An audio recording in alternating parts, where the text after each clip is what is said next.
Welcome everyone to Meld. Nvidia's newest RTX 2080 Super is here. It's the card for enthusiasts who are willing to spend the big bucks, but it's somewhat of an odd one. Plenty of people may even be wondering why it exists in the first place. I mean, the 2060 Super and 2070 Super were obviously made in response to AMD's 5700 and 5700 XT. The only thing Nvidia has to compete against whenever it comes to the 2080 is itself. I mean, the Radeon 7 just isn't really that great, especially price to performance. And that's actually the answer. The 2080 Super exists out of necessity because the 2070 Super would have completely cannibalized the 2080. So in comes the 2080 Super, but there's an issue with the card that makes it really hard to suggest.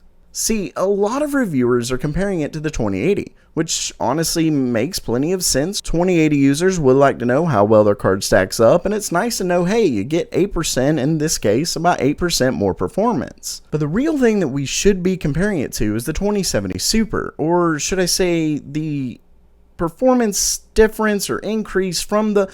I'll get to that in a second. First, if you didn't notice, the new Meld t-shirt. It's with the new logo, also have the new G over here on the sleeve. It looks really awesome, I like it, and if you like it, check it out at store.gamermeld.com. Anyway, to show you what I'm talking about, let's check out some benchmarks. As you can see right here, I have performance increase in 4K between quite a few different games from the 2070 to 2080 and 2070 Super to 2080 Super. Starting things off, when we look at the performance increase from the 2070 to 2080, you can see it's pretty good. 20%, 33%, 29%. This is actually an 11 game overview, but I saw with some other reviewers that it seemed quite a bit higher, so I put some of those here. Either way, we're talking 25, 30% or more. But when we move to the 2070 Super to 2080 Super, things take a massive dip. Only 14%, 21% yes, but look, before it was 36%, and all the way down to 12%. Now, I know that diminishing returns has always been a thing, especially whenever it comes to high-end hardware. Simply put, the higher end of a card you get, the less performance difference you're going to get from the previous card. That's just something that's well known. But the point I'm trying to make here is that the 2080 Super is much worse than it's pretty much ever been. To prove my point here, let's go over to Pascal. As you can see here, I have the price increase and performance increase mapped out from the 1070 all the way to the 2080 Super. Now, when comparing the 1070 to the 1080 costs 31% more, yet gives you 25% more performance. That's not bad. Obviously, you are having to spend a little bit more than the performance you're getting, but it really isn't bad. Moving up to this generation's 2070 to 2080, and the price increase becomes 40%. But it still gives you a pretty decent 25% increase in performance. With that said, this still isn't great. I mean, it's almost a 10% increase in price for the same increase in performance. Now, when we move to the 2070 Super to 2080 Super, things get much worse. As you can see, it's the same 40% higher price increase, but it's only a 15% performance increase, meaning you have to spend so much more money just to get abysmal performance. To kind of show you what I mean a little bit more, if we move over here to this text spot, cost per frame, you can see that the 2080 Super is almost $10, it's $9.85, and it's about $1, it's over $1.60 more per frame than the 2070 Super, and you only get 10 more frames. And it's that much more per frame. So it's quite a bit more expensive for what you get. To make matters even worse, the 5700 XT does even better. Now, I will say that the 57 frames that they showed on TechSpot, it does seem to be like the 2070 Super does a little bit better. And you can argue that the 2070 Super and 2080 Super both have RTX, so they have ray tracing, or at least hardware-enabled ray tracing, while the 5700 XT doesn't. But let me show you this.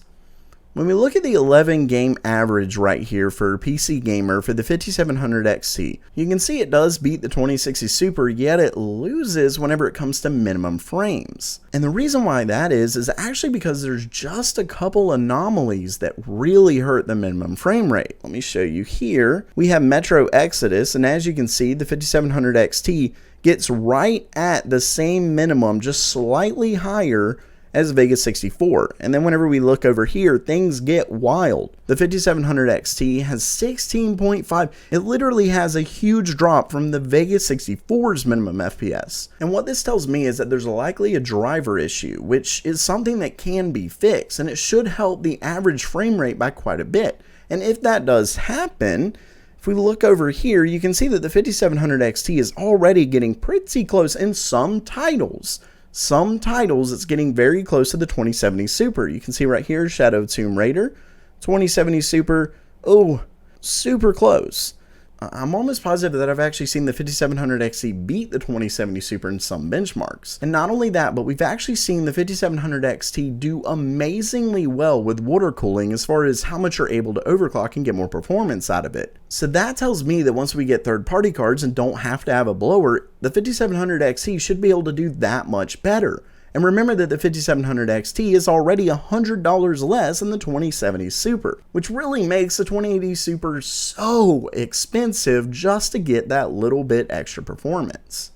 Now, don't get me wrong, the 2080 Super isn't horrible, and in fact it does have about an 8% performance increase over the 2080, and it's at the same price. The issue is that the 2080 Super only got about an 8% performance increase, while the 2070 Super got a massive 14, 15, 16, even higher percent increase in performance. So basically, the 2070 Super is so much closer to the 2080 Super than the 2070 was to the 2080, and yet the 2070 Super remains the same price.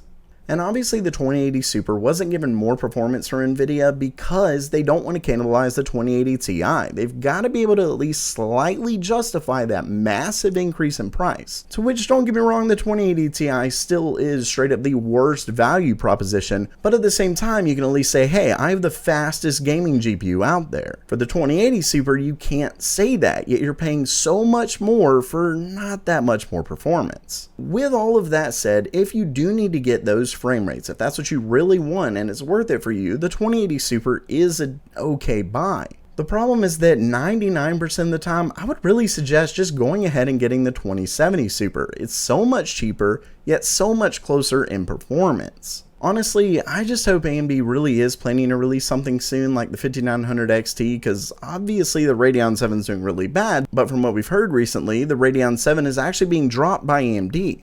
So while that does it for today, let me know what you think about the 2080 Super. Is it worth a buy, or is it just so much more expensive for so little performance increase? Let me know down in the comments below.